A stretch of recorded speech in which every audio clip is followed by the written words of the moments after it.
are to be shrugged at. Compliments require a wince. What I'm really trying to effect here is a sort of dead-eyed insouciance. Anything to stifle the stench of need coming off me, because if there's one thing I've learnt in life, it's this. Need is off-putting. It makes people feel responsible for you in ways they do not want to be made to feel, especially when there are no obvious gains. Which is why it's essential that Jemima doesn't for a moment suspect just how badly I need this job. You'll know that my sister, Barbara Pinkerton, is headmistress at Chilston, Jemima says, giving in to a yawn. I do know this. Mr. Crisp mentioned the connection. What did you think of it? School, I mean. The question catches me out. I'm not used to being asked my opinion. I survived. Jemima smiles. Quick, complicit. She leans forward on her elbows and whispers, Barbara can be hell. She pushes a pack of Marlboros across the desk between us, and soon we're straining together over a lighter advertising a nearby auction house. Jemima gives in to a hacking cough as she exhales. Smoke hangs in the small carpeted office like fog. She returns to my CV, trailing ash across it. Fluent French. Proficient would be more accurate, but like the rest of my academic achievements, I've risked overplaying it. My father was French, and a pianist, I say, stubbing out the cigarette in the now overflowing ashtray. He died when I was a child. Oh, I'm sorry. I bat at the smoke between us, dismissive.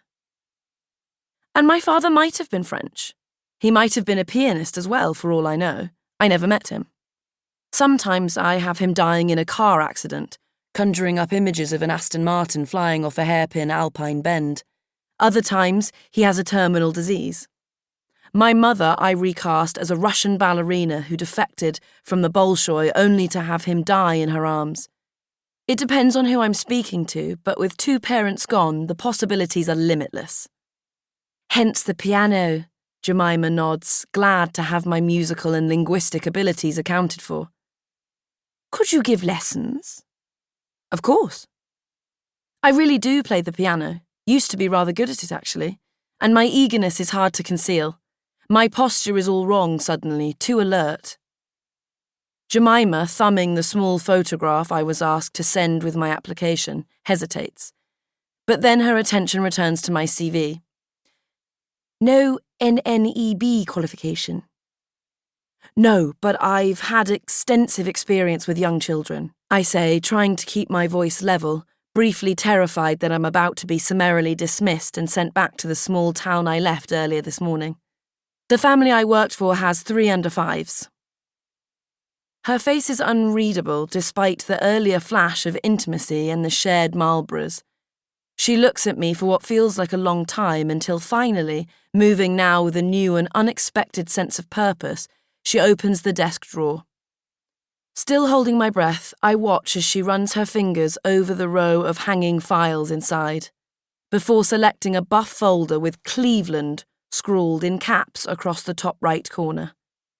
The Clevelands are a banker's family living in Sunbury-on-Thames. Jemima lists their credentials, trying to sound disinterested but unable to prevent awe from slipping in. A riverside estate located on the private island of Wheatley's 8, access to 5 acres of idyllic grounds including tennis courts and a heated swimming pool. Accommodation in a separate guest annex with ensuite and a self-contained kitchen. My own VW Golf and no responsibility for the Cleveland's dogs. They have their own nanny. Despite all this, I hear myself say, I was kind of hoping for London. It sounds like an apology. Jemima blinks, as if surprised to find herself in the Knightsbridge office when only seconds before she was stalking the sun-ridden lawns of the Cleveland's riverside mansion. A place where all of life's missed opportunities were gathered, clearly. London, she repeats. Her face tightens, the mouth puckering. Well. With an aggressive thrust, the Clevelands are refiled before I can change my mind. There is a family. She rifles distracted among the graffitied folders in the drawer once more. Although I should tell you,